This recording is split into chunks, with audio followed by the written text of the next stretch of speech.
बिस्मिल्लाहिर्रहमानिर्रहीम। अस्सलाम वालेकुम स्टूडेंट्स, उम्मीद करता हूँ कि आप सब खैरियत से होंगे। चैप्टर नंबर 12 थ्योरम नंबर 4 आज हमने डिस्कस करना है बेटा आपके पास। इस थ्योरम में देखते हैं कि हम लोगों ने क्या प्रूव करना है। स्टेटमेंट में वो ये कह रहा है जी कि the opposite angles of any quadrilateral inscribe in a circle are supplementary. ठीक है जी। इसमें स्टेटमेंट में वो जो बातें उसने कही हैं उसको हम डिस्कस करते हैं। वो ये कह रहा है कि जो क्वाड्रिलेटरल के अपोजिट एंगल होते हैं वो आपके पास सप्लीमेंट्री होते हैं अगर एक क्वाड्रिलेटरल सर्कल के अंदर इंस्क्राइब हो।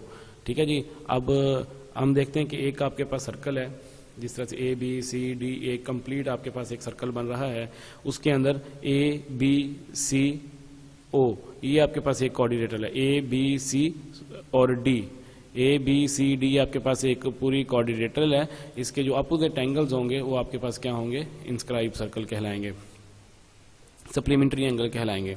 अब देखें जी, गिवन के अंदर A B C D is a quadrilateral. ये रही आपके पास ए बी सी और ये डी एक आपके पास क्वाड्रिलेटरल है inscribe in a circle. Inscribe का मतलब ये है कि क्वाड्रिलेटरल जो है वो इसके सारे वर्टेक्स जो हैं वो आपके पास सर्कल के इंटरनल साइड को टच कर रहे हैं। क्वाड्रिलेटरल के 4 वर्टेक्स होते हैं, 4 के 4 जो वर्टेक्स हैं वो आपके पास सर्कल के अंदर टच कर रहे हैं। ये आप देख रहे हैं A B C D 4 vertex हैं और सर्कल की अंदर वाली साइड को टच कर रहे हैं, इसलिए इसको हम कहेंगे कि inscribe in a circle with centre O. O आपके पास क्या है? सर्कल का सेंटर है। आपने बेटा प्रूव ये करना है कि measurement angle A plus measurement angle C, measurement angle A और मेजरमेंट एंगल सी ये दोनों क्वाड्रिलेटरल के अपोजिट एंगल्स हैं। ठीक है, ए और सी जो है वो अपोजिट एंगल्स हैं ना। अगर हम इन दोनों को सम करें तो आपके पास 2 राइट एंगल्स आना चाहिए। ये 2 राइट एंगल्स का मतलब यही है कि ये 180 डिग्री लिखा हुआ है, ये 2 और ये राइट एंगल्स। राइट एंगल्स का मतलब होता है 90 डिग्री, वो साथ में 2 लिखा हुआ है, 90 मल्टीप्लाई बाय 90 तो ये आपके पास 90 मल्टीप्लाई बाय 2 180 बन जाएगा। उसके बाद मेजरमेंट एंगल बी और मेजरमेंट एंगल डी ये भी आपके पास क्या है जी? 2 राइट एंगल्स होना चाहिए। आप चाहे ए और सी को प्लस करें, आपके पास 2 राइट एंगल्स आना चाहिए, या बी और डी को प्लस करें तो भी आपके पास क्या आना चाहिए? 180 डिग्री आना चाहिए। ठीक है जी, ये चीज़ आपने प्रूव करनी है इस थ्योरम के अंदर। कंस्ट्रक्शन में क्या करना है जी? आपने अपना सेंटर जो है वो हमारे पास ओ है, ओ को हमने ज्वाइन कर देना है ए के साथ और ओ को आपने ज्वाइन कर देना है सी के साथ, और एंगल्स नेम मेंशन करने हैं जो कि angle 1 2 3 4 5 6 show in the figure. ये आप अपने नेम मेंशन कर सकते हैं। ये आप अपनी मर्जी से भी नेम दे सकते हैं। अगर आप अपनी मर्जी से नेम देंगे तो आगे जो आपने रिजल्ट प्रूव करना है उसके अंदर भी जो है वो अपनी मर्जी के दिए हुए नामों को ही यूज़ करेंगे। तो यहाँ जो नेम दिए हुए हैं हम इसके मुताबिक अब जो है इस चलते हैं। एंगल 1 आपके पास ये है बेटा, एंगल 2 ये है, 3 4 5 6 ये आपके पास सारे के सारे एंगल्स हैं। गिवन भी हो गया, टू प्रूफ भी हो गया हमारा, और कंस्ट्रक्शन वर्क भी हो गया। उसके बाद बेटा हमने क्या करना है? प्रूफ करना है कि क्वाड्रिलेटरल के अपोजिट एंगल इंस्क्राइब सर्कल के अंदर कैसे सप्लीमेंट्री होते हैं।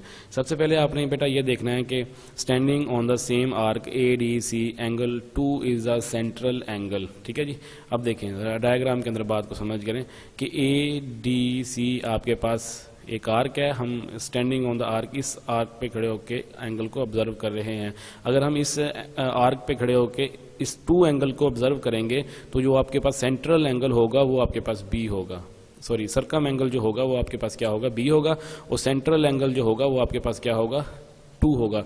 यहाँ से ये बात आपको अंडरस्टैंड करना ज़रूरी है कि जब हम A D C standing on arc A D C कहेंगे तो उस टाइम आपके पास सेंट्रल एंगल 2 होगा, सर्कम एंगल बी होगा। और दूसरी कंडीशन में जब हम कहेंगे standing on arc A B C उस टाइम आपके पास सेंट्रल एंगल 4 होगा और सर्कम एंगल आपके पास डी होगा। ये 2 बातें बेटा आपने अच्छी तरह से अपने जहन में बिठा लेनी है। मैं दोबारा रिपीट कर रहा हूँ।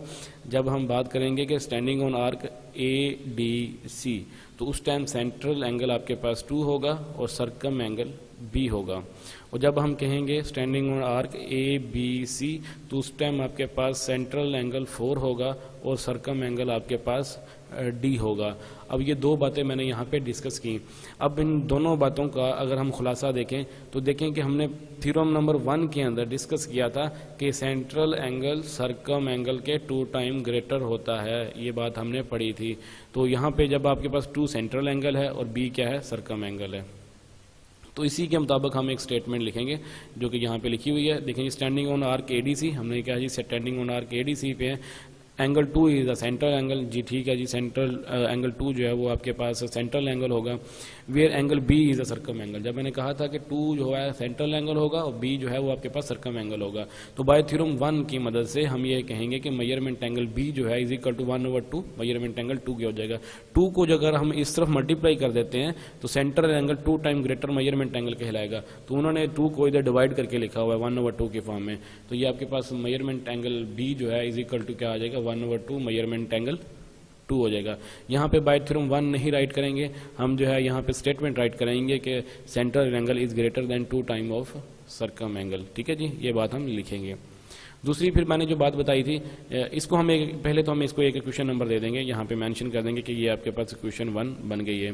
दूसरा हम ये कहेंगे कि standing on the same arc A B C arc, मैंने जो दूसरी बात की थी कि ए बी सी है, उसमें आप देखेंगे 4 आपके पास क्या होगा सेंट्रल एंगल होगा, और एंड पे जो है डी जो बाउंड्री पे एंगल बन रहा होगा वो आपके पास सर्कम एंगल कहलाएगा।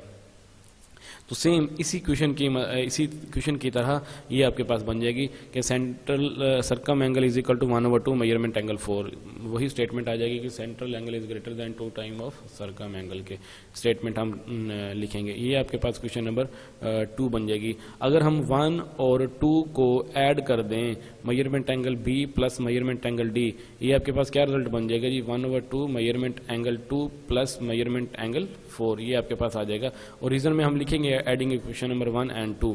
ठीक है जी, इन दोनों को हमने क्या कर दिया, ऐड कर दिया। अब ये देखें बेटा कि measurement angle B plus measurement angle D, ये तो आपके पास जो है वो बेटा सेम एज इट लिखा रहेगा। Measurement angle B plus measurement angle D जो है ये सेम टू सेम इस तरफ लिखा रहेगा। हम क्या करते हैं, इन दोनों में से 1/2 जो है वो बेटा कॉमन ले लेते हैं, तो आपके पास क्या बन जाएगा measurement angle 2 plus measurement angle 4 बन जाएगा। ठीक है जी, अब अगर हम गौर करें कि ये जो measurement angle 2 plus measurement angle 4 है, ये कंप्लीट आपके पास क्या बना रहा है, इसको हम डायग्राम की मदद से देखते हैं। देखें जी, मेजरमेंट एंगल 2 और 4 मिलकर एक कंप्लीट सर्कल बना रहा है। ठीक है जी, एक 2 और 4 ये कंप्लीट सर्कल बन रहा है। आप ध्यान से देखिएगा, मेजरमेंट एंगल 2 और 4 जो है ये आपके पास एक कंप्लीट सर्कल बन रहा है। और एक सर्कल के अंदर टोटल कितने एंगल्स होते हैं, 360 होते हैं, जिसको हम 4 राइट एंगल्स भी कहते हैं। तो यहाँ पे measurement angle 2 plus measurement angle 4, इसकी जगह पे हमने रिप्लेस कर दिया total central angle. Total central angle कितना है जी आपके पास, 4 राइट एंगल्स है। यहाँ पे उन्होंने मेंशन कर दिया जी आपके पास क्या है जी 4 राइट एंगल्स है आपके पास। अब देखेंगे 2 और 4 इन दोनों को मैं डिवाइड करके मेरे पास आंसर 2 बच जाएगा।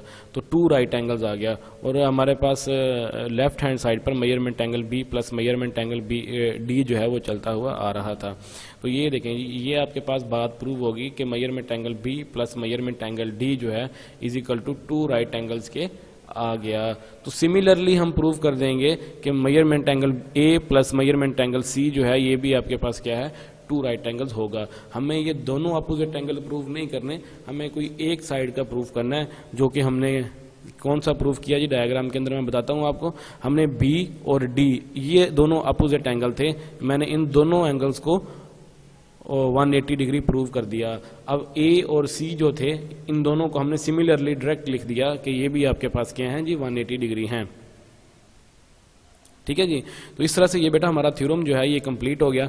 बहुत ही आसान थ्योरम था और इंतहाई इंपॉर्टेंट थ्योरम था। मोस्टली आप 5 ईयर पेपर्स उठा के देखें तो मोस्टली आपको जो है ये थ्योरम जो है वो नज़र आएगा कि हर दूसरे साल जो है ये थ्योरम बेटा आपको पेपर में आ जाता है। 8 नंबर का क्वेश्चन होता है, बहुत इंपॉर्टेंट मार्क्स होते हैं, तो ये अच्छी तरह से इसको आप अंडरस्टैंड करेंगे। इसका मैं खुलासा आपको मुख्तसर से दोबारा बता देता हूँ कि आपने एक कोऑर्डिनेटर बनानी है, inscribe in a circle, circle के अंदर एक कोऑर्डिनेटर बनानी है आपने। उसमें से सेंटर आप देखेंगे सर्कल का कौन सा है, सेंटर को आप जो है ज्वाइन कर देंगे ए के साथ और फिर आप सी के साथ ज्वाइन कर देंगे। और हमने प्रूव ये करना होगा कि इसके जो अपोजिट एंगल्स हैं वो आपके पास सप्लीमेंट्री होने चाहिए। सप्लीमेंट्री एंगल का मतलब ये होता है कि आपने कोई से भी 2 एंगल को जमा करें और वो आपके पास 180 डिग्री बनना चाहिए। यहाँ पर 180 उन्होंने 2 राइट एंगल्स की फॉर्म में लिखा हुआ है। ठीक है, तो यहाँ पे 2 राइट एंगल्स की फॉर्म में जो लिखा होता है वहाँ से बच्चे कंफ्यूज हो जाते हैं कि 2 राइट एंगल्स जो है वो 180 कैसे हो गया। तो 2 राइट एंगल्स, ठीक है, ये 180 डिग्री को ही लिखा जाता है। अगर आप ऐसे नहीं लिखना चाहते तो आप 180 डिग्री भी राइट कर सकते हैं। उम्मीद करता हूँ कि बेटा ये आपको थ्योरम जो है वो अच्छे तरीके से समझ आ गया होगा और इसकी प्रैक्टिस भी कीजिएगा और अपना ख्याल भी रखिएगा। अल्लाह ताला आपका हिफ्ज़ ईमान हो। खुदा हाफिज़।